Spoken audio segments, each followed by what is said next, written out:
Hello and welcome back to the No Ball Knowledge Podcast. For today, we're going to be doing a preview of the quarterfinal while also reviewing the previous fixtures of the round of 16. The first matchup is France versus Morocco. Of course, France being the heavy favorite. Credit to Paraguay who gave them a tough game, but ultimately, France came out on top 1-0, and Morocco beat Canada 3-0. And we're seeing now a rematch of the 2022 World Cup where both of these nations faced off against one another. At that moment, France coming out on top 2-0 over Morocco. Do you think we're going to see a very similar result, or kind of what are your thoughts on this particular game? Yeah, I think we're going to see a similar game actually, a game where it's gonna go down to the last few minutes, and 4 years ago France took the lead early, and then Morocco was the one that was trying to like driving the game, trying to tie it up, and then at the end in the last 10 minutes they just gave it up. Here's the same thing. I think Morocco, it's a great team, it's a physical team, it's a team that actually plays through the middle, which is something that France is for the first time in this World Cup going to see. So we'll see. I feel like it's a good matchup, like for Morocco. I feel like it's a bad matchup for France, just given the fact that they're so they have a lot of technique. They have a lot of physical players, great goalkeepers. So if it goes to penalties, they have that as well. But yeah, France is the clear favorite. I mean, not just for this game, but I think even now, it's saying how teams are playing to win the whole thing. But I do think Morocco's a live dog. Like Morocco's gonna like the chance here, and it's a very uncomfortable game for France. Yeah, I couldn't agree more. Spain first faces off against Belgium.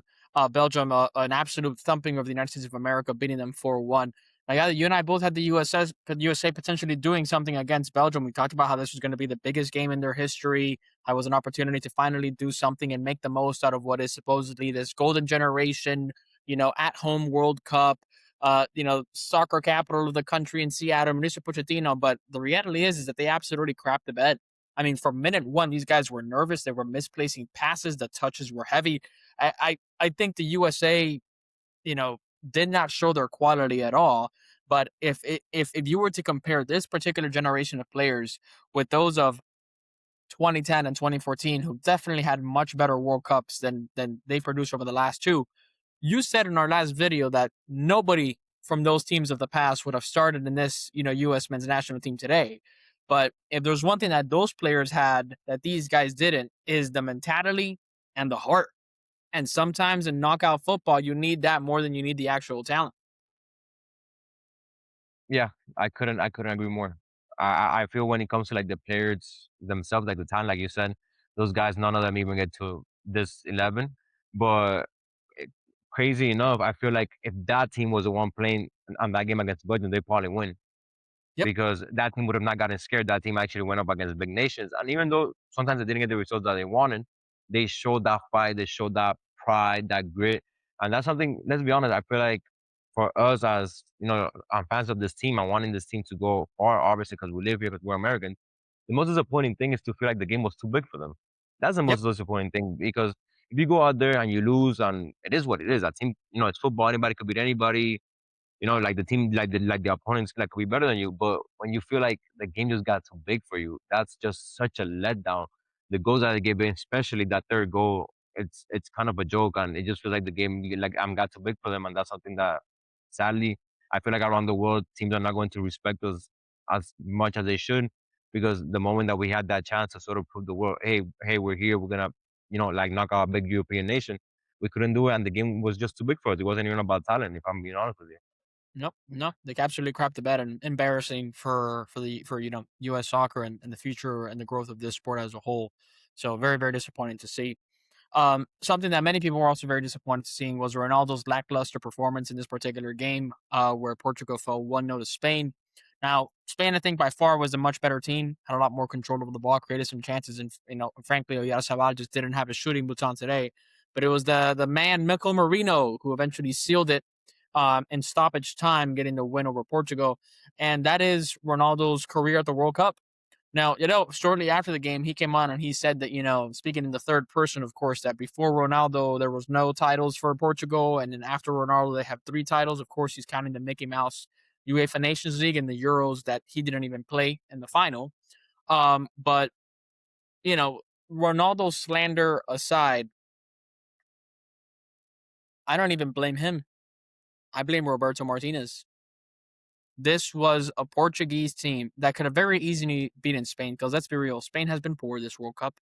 Portugal arguably has one of the best, if not the best, midfield at this World Cup. Incredible attacking talent all around. Gonzalo Ramos that came on against Portugal and scored the go ahead goal. And for Roberto Martinez, for whatever reason, trying to live and die on the sort of Cristiano Ronaldo, I can't understand that, and I honestly can't understand why any nation would ever want this guy to be the manager. He underperformed with Belgium. He's underperformed with Portugal. And, like, who's to blame here? Is it the federation for not giving the manager the confidence and the security of being able to back him? Is it Roberto Martinez? Is it Cristiano Ronaldo? Is it the locker room for not speaking up? I mean, who is to blame for what is a very disappointing World Cup for Portugal? Well, the first thing that I want to say, just like with the Ronaldo thing to the side, is that one of these, you could buy them at the store, Ronaldo. So if you want one, because this is the closest that you're gonna get to actually holding one of these. So I have one. I actually want more than you right now. So you should probably go and buy one. So so you have one of those. Well, Now, apparently, this is a 7 game tournament, and the Euros is just as so big as a yeah, cup, I according mean to him. that's the side. I mean, if I'm being honest with you here, I feel like he's not to be blamed at all. Actually, at all. Because Cristiano? I feel like this has to be blamed on the coach or the federation because we don't know what's behind it. Like given the fact that he's such a big athlete, who knows if by contract, if he's not there, maybe Puma or whoever sponsors them will give him less money. So when it comes to Roberto Martinez, I feel like him or the federation. I'm gonna put both of them in the same bag because we can't really say what's the difference. But they threw away a whole World Cup. They threw away a whole generation because let's be honest, they were playing with 10 men the whole time Yep. because they picked them. And let's be honest, at the end of the day, it was shown 4 years ago that whether he likes it or not, he doesn't pick himself. The coach 4 years ago, yes, it cost him his job because ultimately, because he lost to Morocco. But it shows that it's possible to sit him on the bench. And then Roberto Martinez came in, and I don't know if it was his idea or it was because he was told by someone.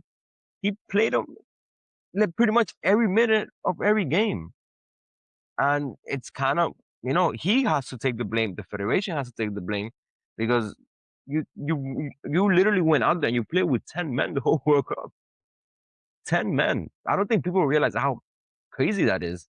And whether it was because of contracts, because of egos, because of whatever you wanted to do, you cheated. I feel like ethically, he wasn't right. He wasn't correct. He wasn't truthful to what his job is. And it's to get the best out of this national team because this national team have potential.